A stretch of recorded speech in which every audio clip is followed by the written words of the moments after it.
Now let's look at active transport. Active transport, by definition, is when a substance is transported across the cell membrane from a region where it is in low concentration to a region where it is high concentration. So it requires energy. It requires energy.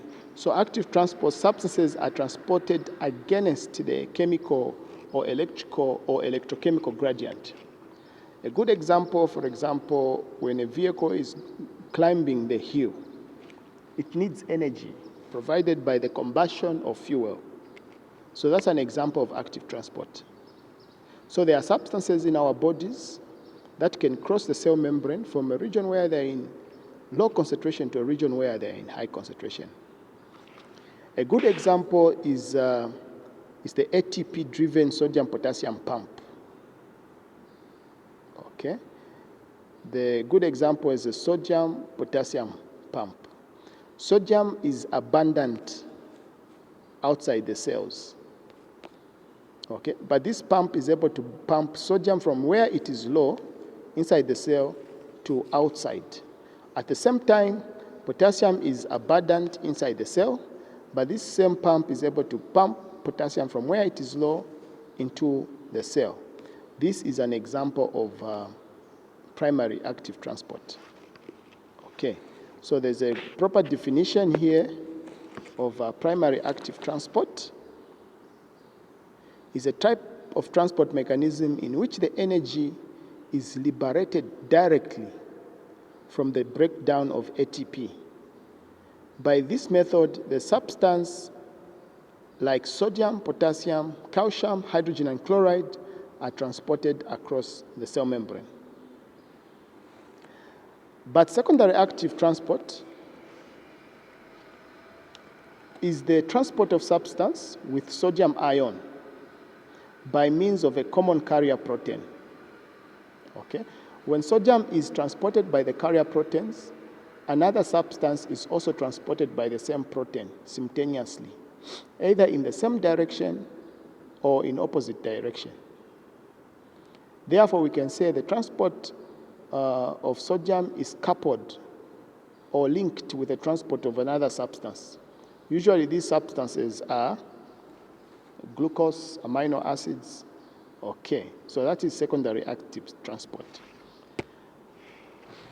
So the carrier proteins which are found in secondary active transport, we have uniport, we have symport or antiport. These two, symport and antiport, are collectively called the contrasporters. From here you can see that two substances are transported across the cell,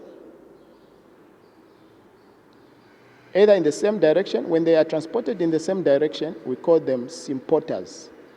These carrier proteins are called symporters. When they are transported in different direction, they are called antiporters. Okay. Antiporters or counter transport. And then the uniports are a substance is transported in the same direction. Only one substance is transported in the same direction. That is the uniport. Okay. So as I said earlier on, we'll be applying these terminologies as we discuss physiology. We are going to see that some substances, like for example, sodium calcium or sodium hydrogen countertransporters, they can be transported in such fashion. Okay, so we are still talking about active transport. We've said that active transport, there is primary active transport, which needs energy directly. There is also secondary transport, which needs energy indirectly. Okay, so if we say indirectly, the secondary active transport is dependent on the primary active transport. When sodium is moving against the concentration gradient, okay, When sodium is moving against the concentration gradient, it takes itself glucose. That's an example. It takes itself glucose, which is moving from a region where it is low to a region where it is high in the cell.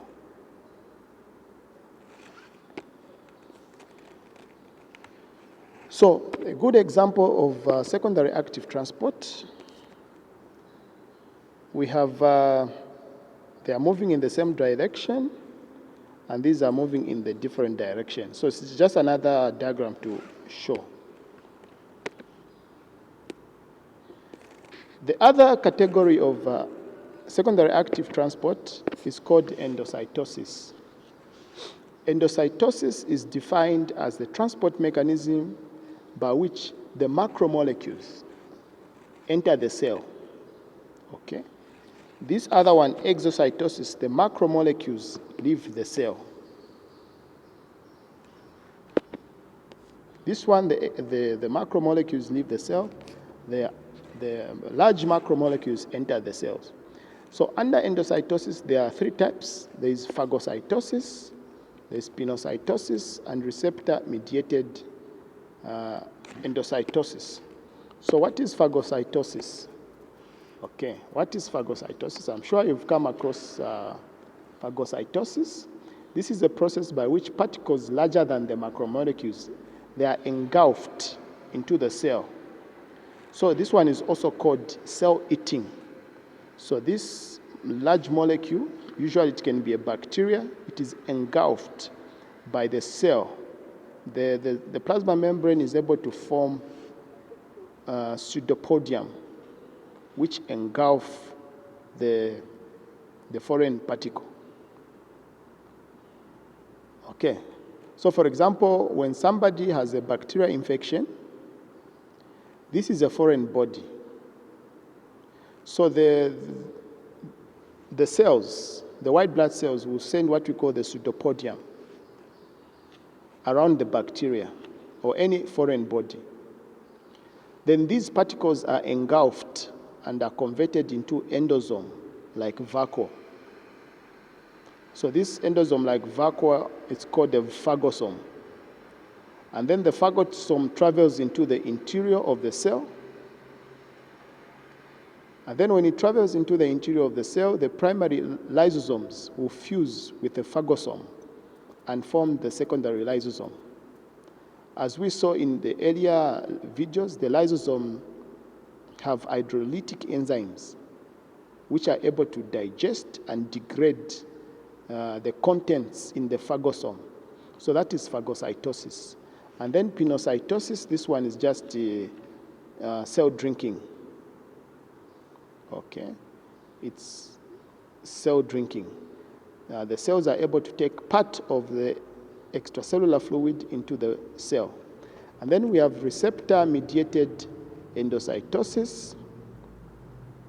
This is a transport mechanism where large macromolecules enter the cell with the help of a receptor protein. So these are receptor protein. These receptor proteins are called clathrin. Okay? So together with the receptor protein, the clathrin, they are able to mediate the movement of this substance into the cell.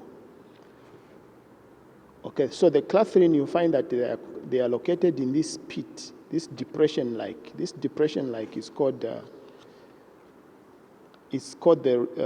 receptor-coated pit.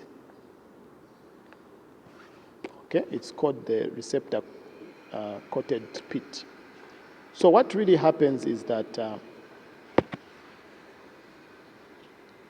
the ligand or any chemical is the one that is able to induce receptor-mediated endocytosis.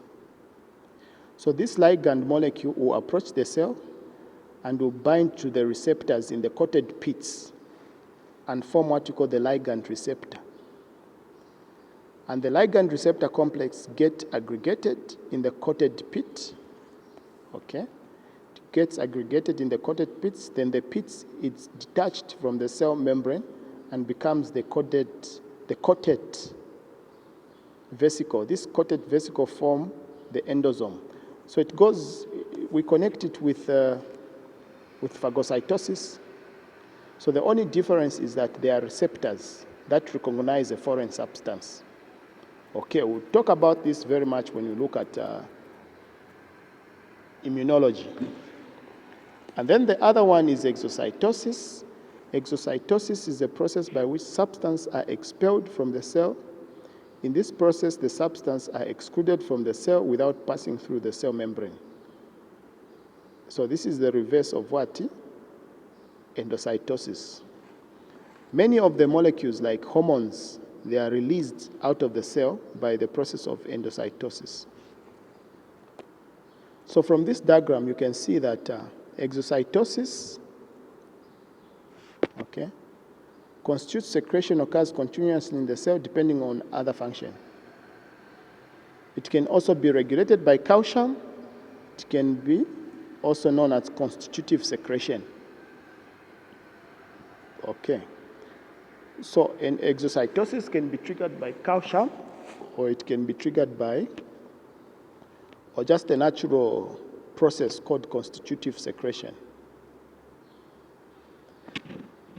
Many of the substances like insulin, other hormones like peptide hormones, they are released from the glands by this process called exocytosis. I'm going to give you the mechanism of calcium-dependent exocytosis later on.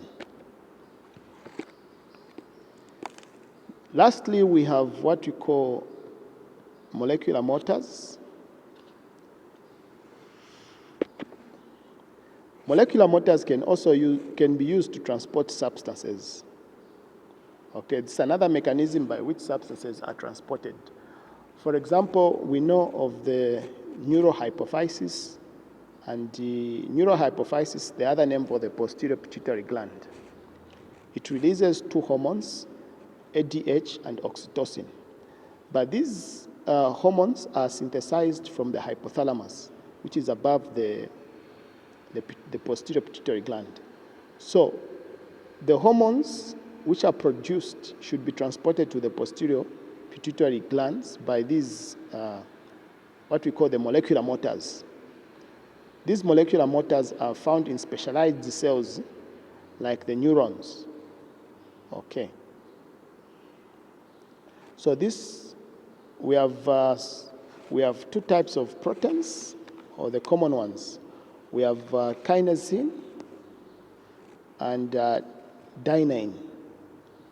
So kinesin transport substances by moving over the microtubules. They move substances in the anterograde direction.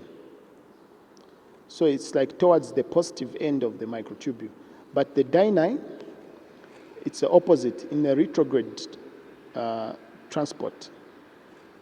Okay, so these are molecular motors. They are just able to move on the microtubules, but there's this cargo which is being transported is attached to these same molecular motors.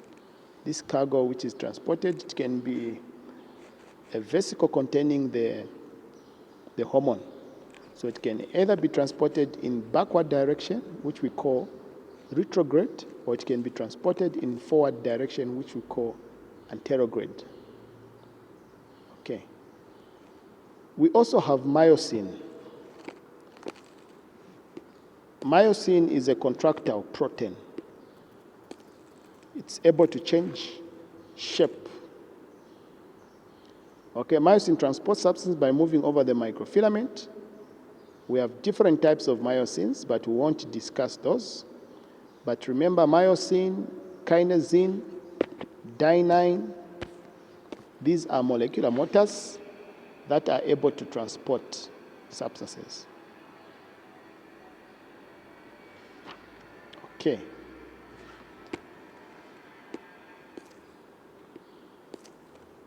So this is where we end. So in conclusion, transport across cell membrane involves passive transport and active transport. Under passive transport, we have diffusion, such as simple diffusion, facilitated diffusion, and we have special types, bulk flow, osmosis, and filtration.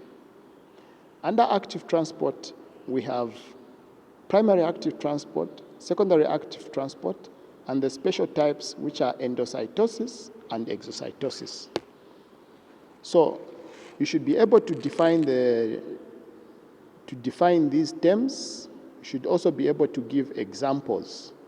For example, give an example in the human body where you notice bulk flow or osmosis. So you should be able to give such example. So this is where we end. Thank you very much.